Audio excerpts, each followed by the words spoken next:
অনুপমা দেবী এবং বিশ্বজিৎ বাবুর একমাত্র ছেলে সন্দীপ। সন্দীপের বিয়ের জন্য অনুপমা দেবী সম্বন্ধ খুঁজছেন, কিন্তু যেখানেই বিয়ের কথা পাকা হয় মেয়ের বাড়ির লোকেরা বাড়ি দেখতে এসে বিয়ে ভেঙে দিয়ে চলে যায়।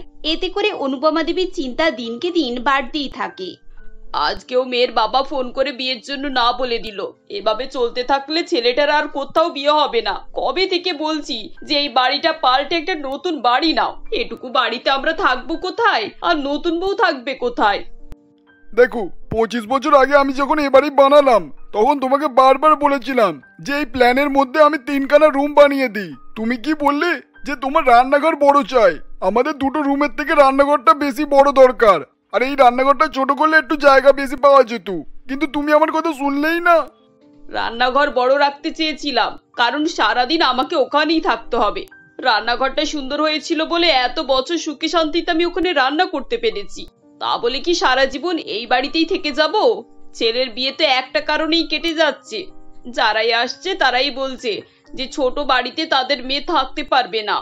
সে তো বুঝতে পারছি, কিন্তু এখন নতুন করে প্ল্যান করতে গেলে কত টাকা খরচ পড়বে জানো? আমার কাছে যা টাকা আছে ওই ছেলের বিয়ে দিয়ে আর কিছু টাকা সেভিং করে রাখবো। বুড়ো বয়সে কারো কাছে আমাকে হাত পাততে হবে না। কিন্তু একটা কথা বলো, রুম আর ডাইনিং রুম নিয়ে 2টো ঘর। বৌমা যদি আমাদের রুমটাই থাকে তাহলে আমরা কোথায় যাব? ডাইনিং রুমে থাকলে তো যখন তখন লোকজন এসে পড়বে, আর বাইরের লোক এসে দেখবে ওখানে আমরা খাট, বিছানা, আলমারি সব রেখেছি। ওটা তো দেখতে খারাপ, তাই না? দেখতে যখন খারাপ তাহলে এক কাজ করো, তোমার শখের রান্নাঘরটা বেডরুম বানিয়ে ফেলো। খাওয়া দাওয়া হয়ে গেলে ওখানেই ঘুমাবে। আগেতে না হয় রান্নাঘরে সারাদিন থাকতে, এখন 3 রাত থাকবে। হা হা হা। এই বলে বিশ্বজিৎ বাবু সেখান থেকে চলে যায়। অনুপমা দেবী তার কথাটা খুবই সিরিয়াসলি নিয়ে নেন। কয়েকদিন পর রুবি নামে একটি মেয়ের সঙ্গে সন্দীপের বিয়ে হয়ে যায়। বিয়ে হয়ে নতুন বউ যখন শ্বশুর বাড়িতে আসে তখন শাশুড়িকে বলে, মা, বলছিলাম আমার বাপের বাড়ি থেকে যে সমস্ত জিনিসপত্র দিয়েছে সেগুলো কোথায় রাখবো? এখানে তো কোথাও জায়গা খুঁজে পাচ্ছি না রাখার। বৌমা, এক কাজ করো, আমি আমার রুম থেকে জিনিসপত্রগুলো সব বার করে নিচ্ছি। তুমি তোমার জিনিসপত্র সব আমার রুমে রেখে দাও। কিন্তু মা, আপনিই বা আপনার জিনিসপত্রগুলো রাখবেন কোথায়? এখানে তো জায়গা নেই। তুমি ওইসব চিন্তা করো না, তুমি তোমার জিনিসপত্রগুলো গুছিয়ে রাখো, আর বাকিটা আমি ম্যানেজ করে নিচ্ছি। রুবি আর কোনো কথা বলে না। সকালবেলা রুবি ঘুম থেকে উঠে রান্নাঘরে চা করতে যায় এবং দেখে রান্নাঘরে বিছানা, আলমারি, ড্রেসিং টেবিল সব রাখা আছে। এরকম অদ্ভুত রান্নাঘর দেখে রুবি বলে, মা, রান্নাঘরে এসব কি? এখানে বিছানা, আলমারি? হ্যাঁ বৌমা, আসলে রান্নাঘরটা এত বড় তাই এখানেই সবকিছু নিয়ে এসেছি। ওই দিকটা অনেক জায়গা আছে, তোমার রান্না করতে সমস্যা হবে না। কিন্তু মা, শুধু তো রান্না করা নয়, রান্না করে খাওয়ারও তো ব্যাপার আছে। রান্নাঘরে ডাইনিং টেবিল নেই? ডাইনিং টেবিল ছিল, তোমাদের বিয়ের আগে আমি ওটা বিক্রি করে দিয়েছি। আসলে জায়গার দরকার তো, তাই ভাবলাম ওটা রেখে কোনো কাজ নেই। কিন্তু আমরা খাবো কোথায় মা? কেন, বাইরে ডাইনিং রুমে খাবো? এমনিতেও সবসময় লোকজন আসবে না। ডাইনিং রুমে টিভিও লাগানো আছে আর সোফাও আছে। সোফায় বসে বসে আরাম করে টিভি দেখতে দেখতে সবাই মিলে খাবো। কি অদ্ভুত মানুষ রে বাবা। যাই হোক, আমি এখন আর কি বলবো, তাড়াতাড়ি রান্না করে স্নান করে নি, না হলে বকতে বকতে আবার দেরি হয়ে যাবে। এই বলে রুবি রান্না বান্না করে। খাওয়ার সময় সে খাবার বয়ে বয়ে ডাইনিং রুমে নিয়ে যায়। বারবার যাওয়া আসা করতে হচ্ছিল বলে তার খুব বিরক্ত লাগছিল। পরের দিন সে রান্না করে হাঁড়ি, কড়া, কুকার সব ডাইনিং রুমে নিয়ে আসে। এইসব দেখে অনুপমা দেবী বলেন, এইসব কি বৌমা, তুমি ডাইনিং রুমে হাঁড়ি, কড়া সব নিয়ে চলে এসেছো যে? এগুলো তো এখানে দেখতে খারাপ লাগছে। কি করব বলুন মা, আমাকে খেতে খেতে 10 বার উঠতে হয়, তাই ভাবলাম একেবারে সবকিছু নিয়ে বসি। যার যেটা লাগবে নিয়ে নেবে, তারপরে একেবারে তুলে দেব। আচ্ছা আচ্ছা, ঠিক আছে, সবাইকে ডেকে আনো। খাবার খেতে বসে সন্দীপ বলে, ডাইনিং রুমের কি অবস্থা করেছো তোমরা? চারিদিকে পুরো জিনিসপত্র ছড়িয়ে রেখেছো, আবার তার উপরে এখানে হাঁড়ি, কড়া, খুন্তি, কুকার। হট করে যদি কেউ চলে আসে তাহলে কি ভাববে বলো তো? আমি তো বৌমাকে সে কথাই বলছিলাম, ওর বারবার উঠতে অসুবিধা হয়, তাই এসব নিয়ে বসেছে। ঠিক আছে, তোরা তাড়াতাড়ি খেয়ে নে, তারপর এগুলো তুলে দেওয়া হবে। তারপর সবাই মিলে খেতে বসে। এমন সময় পাশের বাড়ির সুদীপা দেবী আসেন এবং বলেন, কই গো অনুপমা, তোমাদের বাড়িতে একটু চা হবে? আসলে চা পাতা শেষ হয়ে গেছে, আর এই ভর দুপুরে আমার দাদা বৌদিরা এসে হাজির। আমার দাদার আবার খুব চায়ের নেশা, একটু চা না খেলে তারা আবার হয় না। হ্যাঁ হ্যাঁ দিচ্ছি, দাঁড়াও দাঁড়াও। এ কি, তোমরা বাড়ির অবস্থা কি করে রেখেছো? এখানে এত হাঁড়ি কুড়ি জিনিসপত্র সব বোঝাই হয়ে আছে কেন গো? এই ঘরটা তো দেখে গোডাউন বলে মনে হচ্ছে।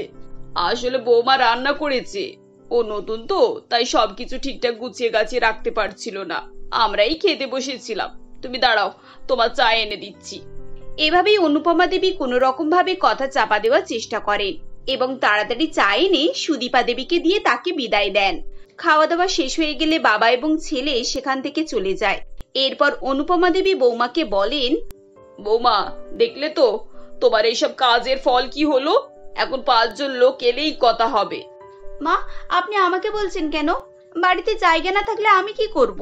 আপনি রান্নাঘর খালি করে দিন, আমি ওখানে সবকিছু ব্যবস্থা করে দেব। তাহলে রান্নাঘরে জিনিসপত্র রাখবো কোথায়? ওখান থেকে যদি খাট বার করে এখানে আনি তাহলে তো লোকে আরো কথা শোনাবে। রান্নাঘরে ওগুলো আছে, কেউ দেখতে পাচ্ছে না, কিন্তু ডাইনিং রুমে তো সবাই দেখতে পাবে, সবার চোখে পড়বে। তাহলে এবার আমি কোথা থেকে নতুন করে জায়গা তৈরি করব বলুন? আপনারাও তো এতটুকু জায়গায় বাড়ি করে জায়গাটাকে ব্লক করে দিয়েছেন। আগে পেছনে একটুও জায়গা নেই যেখানে একটু স্পেস পাওয়া যাবে। তোমার বাপের বাড়ি থেকে এত কিছু জিনিস দেওয়ার কি আছে? আজকে এসব জিনিস ফেরত দিয়ে এসো তুমি। শুধু শুধু এগুলোকে এনে ঘরটাকে আরো জড়ো করে রেখেছো। বাপের বাড়ির জিনিসপত্রের কথা উঠতে রুবি রেগে গিয়ে বলে, আচ্ছা এখন আমার বাপের বাড়ির জিনিস দোষ করলো তাই তো? আপনার ঘরে যে জায়গা নেই সেটা আপনি বলুন না। দেশের সব জায়গায় না এই নিয়ম আছে, বিয়ের পর বৌমারা তাদের জিনিসপত্র নিয়ে শ্বশুর বাড়িতে যায়। আপনারা এটা জানতেন না নাকি? আর যদি সবকিছু জানতেন তাহলে সেরকম জায়গা রাখেননি কেন? তোমার বাবা আমাদের বাড়ি দেখি তোমার বিয়েটা দিয়েছে। তোমার বাবাকে জিজ্ঞাসা করনি যে কেন এরকম বাড়িতে বিয়ে দিচ্ছে? সব থেকে বড় কথা, উনি যখন জানতেন যে আমাদের বাড়িতে জায়গা নেই তাহলে এত কিছু জিনিস দেওয়ার কি দরকার ছিল? শুধু শুধু আমাদেরকে হ্যারাসমেন্ট করা। এই কথা শুনে রুবি আরো রেগে যায় এবং দুই শাশুড়ি বউয়ের মধ্যে ঝামেলা শুরু হয়। সন্দীপ এসে মা এবং বউকে বকাবকি করে এবং তাদের ঝামেলা থামায়। এরপর আবার কিছুদিন কাটে। একদিন অনুপমা দেবীর দুই বান্ধবী অনিতা দেবী এবং প্রতিভা দেবী তাদের বাড়িতে আসেন এবং বলেন, কি গো অনুপমা, নতুন বউ নিয়ে কিভাবে সংসার করছো? শুনলাম তোমার বৌমা নাকি তোমার ঘরের হুলিয়াই পাল্টে দিয়েছে, তাই তো দেখতে চলে এলাম। বান্ধবীর কথা শুনে অনুপমা দেবীর মেজাজ আবার গরম হয়ে যায় এবং বলেন, তা কোথা থেকে এসব খবর শুনছো? তোমাদের কি এসব শোনা ছাড়ার কোনো কাজ নেই নাকি? আরে বাপরে, তুমি তো দেখছি রেগে যাচ্ছ। আমি আবার কোথা থেকে শুনবো? তোমারই এক প্রতিবেশীর সঙ্গে আমার বাজারে দেখা হয়েছিল, সেই তো বলছিল তোমরা নাকি ডাইনিং রুমটাকে গোডাউন বানিয়ে রেখেছো। শুধু এটুকুই না, রান্নাঘরটাকে নাকি বেডরুম বানিয়ে ফেলেছো। এরকম অদ্ভুত দৃশ্য তো আগে কখনো দেখিনি, তাই দেখতে চলে এলাম আর কি। আচ্ছা, এটা কি কোনো সার্কাস যে এখানে অদ্ভুত দৃশ্য দেখতে এসেছো? তোমাদের সারাদিন কি এসব করা ছাড়া আর কোনো কাজ নেই নাকি? কি গো, তুমি আমাদের কথায় রেগে যাচ্ছ কেন গো? শোনো, তুমি আমাদের কথায় রেগে যাও আর যাই বলো, তোমরা দুই শাশুড়ি বৌমা সত্যি সার্কাস দেখানোর মতোই কাজ করছো। বান্ধবীদের এই খোঁচা অনুপমা দেবী সহ্য করতে না পেরে তিনি তাদেরকে ঘর থেকে চলে যেতে বলেন। তারা সেখান থেকে চলে গেলে অনুপমা দেবী আবার বৌমার সঙ্গে ঝামেলা শুরু করেন। তুমি তো দেখছি কোথাও আমাকে শান্তিতে থাকতে দেবে না। একদিন প্রতিবেশী এসে বলে যাচ্ছে, অন্যদিনকে আমার বান্ধবীরা এসে বলে যাচ্ছে। আমার তো মনে হয় এলাকার আর কারোর আর এইসব জানতে বাকি নেই। যদি তাই হয় তাতে আমার দোষ কোথায় মা? আর আপনার বান্ধবী প্রতিবেশী সবাই আপনারই মতো, কিছু না বুঝেই হই হই করে। আচ্ছা, তুমি তো খুব বুঝদার দেখছি। এতই যদি বুদ্ধিমতী তাহলে ঘরটাকে এরকম বানিয়ে রেখেছো কেন শুনি? আমার স্বাদের রান্নাশালটাকেও তোমার জন্য বেডরুম বানাতে হয়েছে। আপনার কি দরকার ছিল জানেন? আপনার দরকার ছিল আপনার ছেলেকে বাড়িতে বসিয়ে রাখা। এটুকু বোধ নেই আপনার যে ছেলের বিয়ে দিলে তাকে একটা রুম দিতে হবে? আমি আপনাকে আর কি বলবো বলুন তো? মানে তুমি বিয়ের পর কোনো একটা দিন আছে যে নিজের রুম ছেড়ে বেরিয়েছো? যেদিন বিয়ে করে এসেছো সেই দিনই আমি তোমাকে আমার নিজের রুমটা ছেড়ে দিয়েছি, তারপরেও তুমি আমাকে এভাবে কথা শোনাচ্ছ? হ্যাঁ ছেড়ে দিয়েছেন, তারপরেও আমি এত কথা শোনাচ্ছি। আপনার যদি এতই কষ্ট হয় না তাহলে আপনি নিজের রুমে থাকুন, আমি চললাম আমার বাপের বাড়ি। এভাবেই শাশুড়ি এবং বৌমার মধ্যে যখন ঝগড়া চলছিল তখনই অনুপমা দেবীর বোন রজনী দেবী ও তার মেয়ে মিঠু আসে আর বলে, কই গো, কি করছো তোমরা সবাই? এই তো শাশুড়ি বৌমা দুজনেই আছে, কিন্তু তোমরা কি কোনো নিয়ে ঝামেলা করছো নাকি? মানে এত চিৎকার হচ্ছিল কেন? না না, ও কিছু নয়, তুমি বলো কতদিন পর এলে। আর মিঠু, মিঠু কেমন আছিস মা? তোর পড়াশোনা কমপ্লিট হলো নাকি? হ্যাঁ মাসি, আমার পড়া কমপ্লিট হয়ে গেছে। এই গত মাসেই নতুন কোম্পানি জয়েন করেছি। আসলে এখান থেকে না খুব কাছেই একটা প্রজেক্ট আছে। রোজ রোজ বাড়ি থেকে যাতায়াত করা খুব সমস্যা, তাই ভাবছি 1 মাসের জন্য এখান থেকেই প্রজেক্টটা কমপ্লিট করে বাড়ি ফিরবো। মিঠুর কথা শুনে অনুপমা দেবী এবং রুবি অবাক হয় এবং অনুপমা দেবী বলেন, আমি আর কি বলবো বলো, দেখতেই তো পাচ্ছ আমাদের বাড়ির কি অবস্থা। 4 জন মানুষ আর একটা বেডরুম। বাড়িতে তো একটুও জায়গা নেই যে ভালোভাবে আসবাবপত্রগুলোকেও রাখবো। এরপরে যদি আর একটা মানুষ আসে তাহলে তাকে থাকতে দেবো কোথায় বলো তো? তোমার মেশোকে এত করে বলেছিলাম একটা নতুন ফ্ল্যাট কিনতে, উনি তো টাকা খরচ করতেই রাজি নন। আর সত্যি কথা বলতে ছেলের বিয়েতে অনেক টাকাই খরচ হয়ে গেছে, সবই তো জানো। এখন অত বেশি টাকাও নেই, আর তোমার মেশো আর একটা টাকাও বার করবে বলে আমার মনে হয় না। মাসি, আপনারা এই বাড়িটা তো রিনোভেট করে নিতে পারেন। আচ্ছা, আপনারা 1.5-2 লাখ টাকা খরচ করতে পারবেন? 1.5-2 লাখ টাকা? হ্যাঁ, মানে আমার অ্যাকাউন্টে 2 লাখ টাকা আছে, কিন্তু ওতে করে কি আর নতুন বাড়ি হবে? 2 লাখ টাকায় তো একটা রুমও হবে না। ওসব আপনি আমার উপরে ছেড়ে দিন মাসি। আপনি টাকা তোলার ব্যবস্থা করুন। এই বাড়ির ছাদে আমি সুন্দর করে আরো 3টে বেডরুম তৈরি করে দেব। দেখবেন আপনাদের আর কোনো সমস্যা হবে না। আরে বাবা, তোমাদের যখন এতই সমস্যা তখন তো তোমরা আগেই মিঠুকে বলতে পারতে। তুমি তো জানো সিভিল ইঞ্জিনিয়ার। ও ছোট ছোট জায়গায় এত সুন্দর সুন্দর প্ল্যান করে বাড়ি তৈরি করে দেয় যে মানুষজন তো অবাক হয়ে যায়। আমার বড় জায়ের মেয়ের নতুন বাড়ি হলো সব মিঠুর প্ল্যানে। এই কথাটা তো আমার আগে মাথায় ছিল না দিদি। আসলে আমি ভাবলাম নতুন বাড়ি করতে অনেক টাকা খরচ হবে, এই ব্যাপারটা তো আমি আগে ভেবেই দেখিনি। ঠিক আছে, আমি কালকেই ব্যাংকে গিয়ে টাকা তুলে আনবো। তারপর মিঠু, তুমি তোমার মতো বাড়িটাকে ঠিক করে দিও। এরপর মিঠু 1 মাস থাকে এবং প্ল্যান করে অনুপমা দেবীর বাড়ির দোতলায় নতুন করে 3টি রুম বানিয়ে দেয়। এর ফলে তাদের থাকার সমস্যা মিটে যায়। এরপর থেকে 2 শাশুড়ি বৌমা আর কোনোদিনও বাড়ি নিয়ে ঝামেলা করতো না এবং সুখে শান্তিতে সংসার করতে থাকে।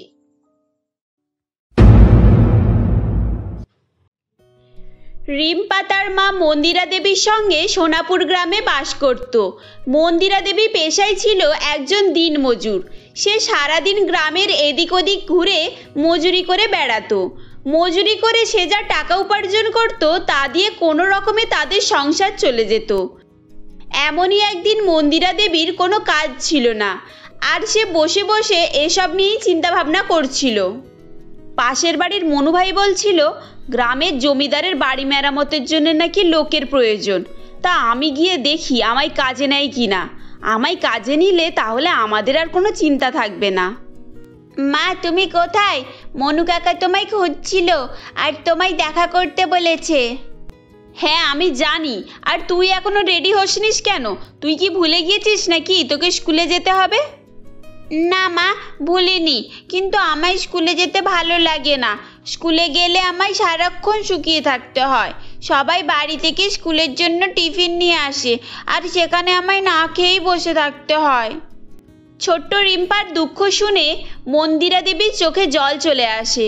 তখন সে তাকে কি বলবে কিছুই খুঁজে পাচ্ছিল না। তুই কাঁদিস না রে মা, তুই তো জানিস আমাদের অবস্থা। বাড়িতে কিছুই নেই, যেটুকু আটা পড়েছিল তা দিয়েই আজ রুটি করেছি। তুই বরং আজ পেট ভরে রুটি খেয়ে যা, তাহলে দেখবি তোর আর খিদে লাগবে না। মন্দিরা দেবীর কথা শুনে রিম্পা চুপ হয়ে যায়। ও মন্দিরা দেবী রিম্পাকে পেট ভরে খাইয়ে স্কুলে রাখতে বেরিয়ে পড়ে। রিম্পা সোনাপুরের একটি নামকরা স্কুলে পড়াশোনা করত, যেখানের অধিকাংশ ছাত্রছাত্রীরাই নামকরা ধনী পরিবার থেকে আসতো। আর তাই তারা টিফিনের নুডলস, চাউমিন, এগরোল, পাস্তা, এমনকি কেউ কেউ বিরিয়ানি নিয়েও আসতো। আর যারা টিফিন নিয়ে আসতো না তারা বড় বড় রেস্টুরেন্টে গিয়ে টিফিন করত। এরপর মন্দিরা দেবী রিম্পাকে স্কুলে রেখে চলে যায়। এভাবেই বেশ কিছুক্ষণ সময় ক্লাসে কেটে যায়। শেষে দুপুর হওয়ায় তাদের টিফিন শুরু হয়। তখন, এই জানিস তোরা, আমাদের স্কুলের পাশে একটা রেস্টুরেন্ট হয়েছে, আর সেখানে নাকি খুব ভালো বিরিয়ানি পাওয়া যায়।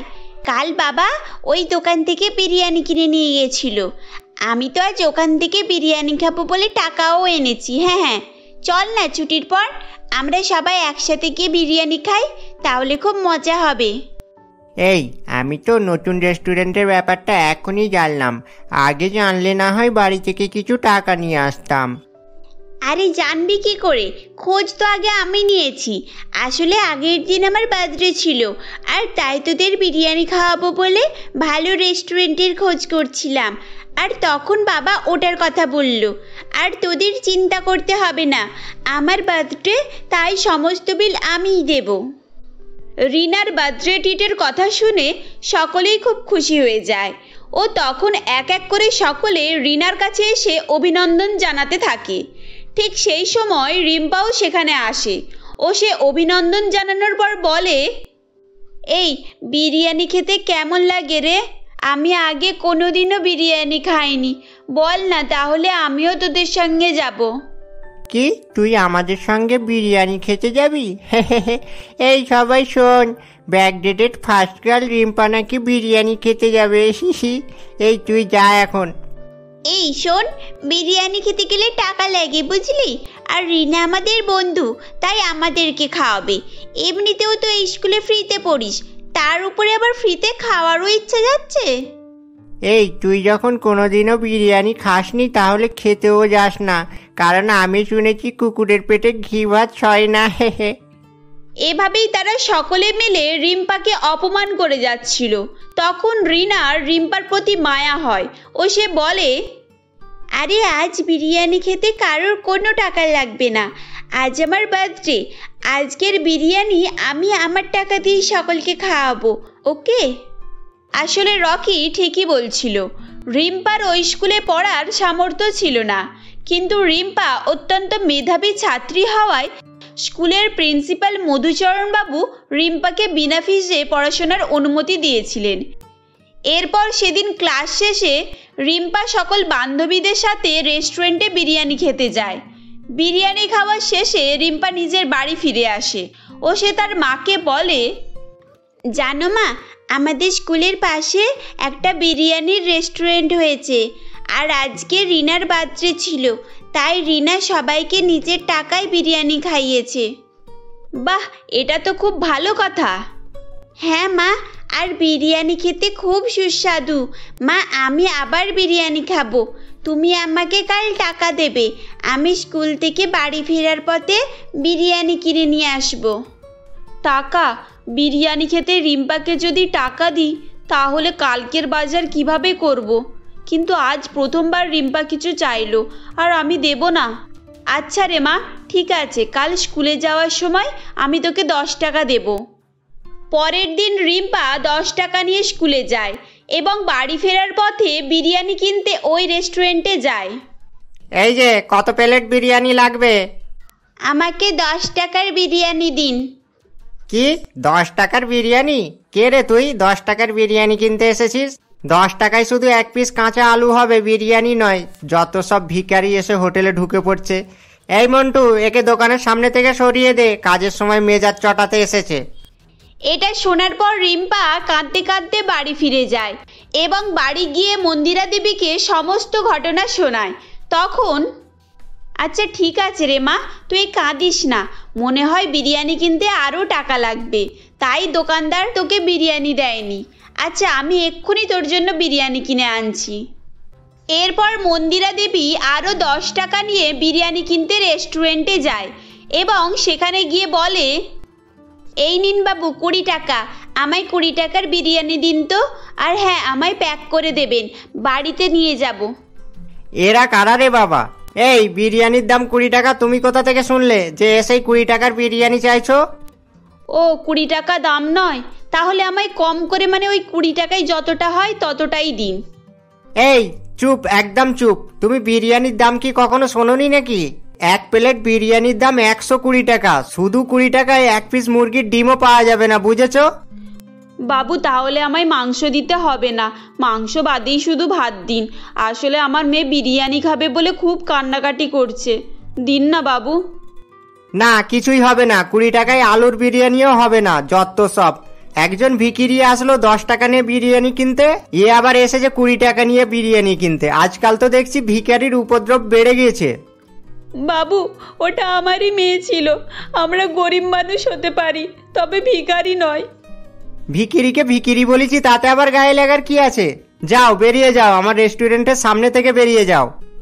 হোটেল মালিকটির কথা শুনে মন্দিরা দেবী দুঃখী মনে সেখান থেকে বেরিয়ে আসে। ঠিক সেই সময় মন্দিরা দেবী হোটেলের রাঁধুনিকে হোটেলের বাইরে বিরিয়ানি তৈরি করতে দেখে নেয় ও সে মনে মনে ভাবে, বিরিয়ানি নাই বা কিনতে পারলাম, রাঁধুনি কিভাবে বিরিয়ানি রান্না করছে সেটা দেখেছি, আমি বরং বাড়িতে গিয়ে আলুর বিরিয়ানি রান্না করব। এই বলে মন্দিরা দেবী রেস্টুরেন্টের পাশ থেকে আরও কিছুক্ষণ বিরিয়ানি রান্না করা দেখতে থাকে। ঠিক সেই সময় হোটেলের মালিক রঞ্জনবাবু মন্দিরা দেবীকে দেখতে পায় ও সে বলে, ও, তোমাকে 20 টাকায় বিরিয়ানি দেয়া হয়নি বলে তুমি হোটেল থেকে বিরিয়ানি চুরি করার প্ল্যান করছো? না বাবু, আমি চোর নয়, বিরিয়ানি কিভাবে রান্না করে সেটাই দেখছিলাম। বাবু, আমার কথা বিশ্বাস করুন। চুরি করতে গিয়ে ধরা পড়লে সকলেই এরকম বলে। আর শোন, বিরিয়ানি রান্না করা অত সহজ নয়, বুঝেছিস? যার 1 প্লেট বিরিয়ানি কিনে খাওয়ার ক্ষমতা নেই, সে আবার বিরিয়ানি রান্না দেখে বিরিয়ানি শিখবে? এ তো দেখছি আমাদের দেশে ট্যালেন্টের অভাব নেই। এই বলে হোটেলের মালিক মন্দিরা দেবীকে একটি চড় মারে এবং রেস্টুরেন্ট থেকে ধাক্কা দিয়ে বের করে দেয়। এরপর মন্দিরা দেবী কাঁদতে কাঁদতে বাড়ি ফিরে আসে ও বাড়িতে এসে রিম্পার জন্য সে শুধু আলু ও অল্প মশলা দিয়েই বিরিয়ানি রান্না করে। তখন তার বিরিয়ানিকে রিম্পা বলে, আরে বাহ মা, তোমার হাতের বিরিয়ানি তো রেস্টুরেন্টের থেকেও সুন্দর খেতে হয়েছে। মা, আমি চাই আমার এই বার্থডেতে তুমি বিরিয়ানি করবে আর আমি আমার সব ফ্রেন্ডদেরকে ইনভাইট করে খাওয়াবো। আচ্ছা ঠিক আছে, তোর যখন ইচ্ছা তাহলে তাই হবে। এভাবেই কয়েকদিন কেটে যায়। এমনই একদিন, আজ আমার বার্থডে, তাই আজ ছুটির পর তোরা সবাই ইনভাইটেড আমার বাড়িতে, তাও আমার মায়ের হাতে সুস্বাদু আলুর বিরিয়ানি খাওয়ার জন্য। ছুটির পর সকলে রিম্পার বাড়িতে বিরিয়ানি খেতে যায়। সত্যি আন্টি, তোমার হাতের আলুর বিরিয়ানি অসাধারণ খেতে। আমি তো জাস্ট ভাবতেই পারছি না শুধু আলু দিয়েও এত ভালো বিরিয়ানি তৈরি করা যায়। তারা সকলেই মন্দিরা দেবীর বিরিয়ানি খেয়ে নাম করতে থাকে এবং খাওয়া শেষে যে যার বাড়ি ফিরে যায়। এভাবেই সময় অতিবাহিত হচ্ছিল। এমনই একদিন মন্দিরা দেবী দিনমজুরের কাজ করে বাড়ি ফিরছিল। ঠিক সেই সময় দেখে রাস্তায় একটি চলন্ত গাড়ি দ্রুত গতিতে একটি বাচ্চার দিকে এগিয়ে আসছে। এরপর মন্দিরা দেবী নিজের প্রাণের তোয়াক্কা না করে বাচ্চাটিকে বাঁচায়। এর ফলে মন্দিরা দেবী হাতে চোট পায়। এরপর বাচ্চাটিকে মন্দিরা দেবী বলে, তোমার নাম কি আর তুমি এই ভর দুপুরে কোথায় যাচ্ছিলে?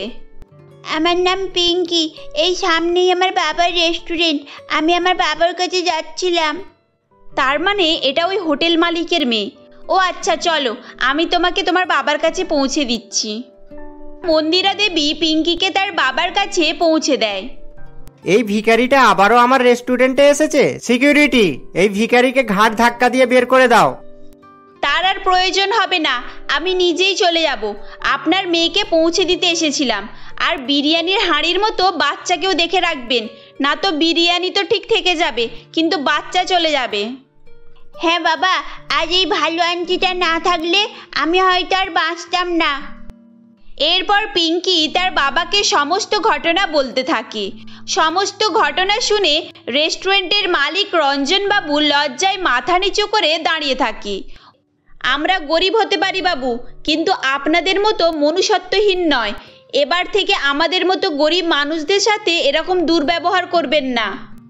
আমাকে ক্ষমা করে দাও দিদি, এর আগে আমি তোমাকে কতই না অপমান করেছি, গালিগালাজ করেছি, তার সত্ত্বেও তুমি আমার মেয়ের প্রাণ বাঁচিয়েছো। আজ শুধু তোমার জন্যই আমি আমার একমাত্র মেয়েকে ফিরে পেলাম। আমি সত্যিই নিজের ভুলের জন্য খুবই লজ্জাবোধ করছি। এবার থেকে আমি কারোর সঙ্গে এরকম দুর্ব্যবহার করব না। আর আমি চাই তুমি আমার রেস্টুরেন্টে কাজ করো, তাতে আমার একটু হলেও লজ্জাবোধ কম হবে। আর কোনো অসহায়কে সাহায্য করতে পেরে আমি খুবই খুশি হব। এরপর মন্দিরা দেবী রঞ্জনবাবুর রেস্টুরেন্টে কাজ করতে শুরু করে, যার ফলে তাদের আর্থিক অবস্থায় সচ্ছলতা আসে এবং তারা হাসি খুশিভাবে জীবনযাপন করতে থাকে। বন্ধুরা, আজকের আমাদের গল্প তোমাদের কেমন লাগলো কমেন্ট করে জানাবে।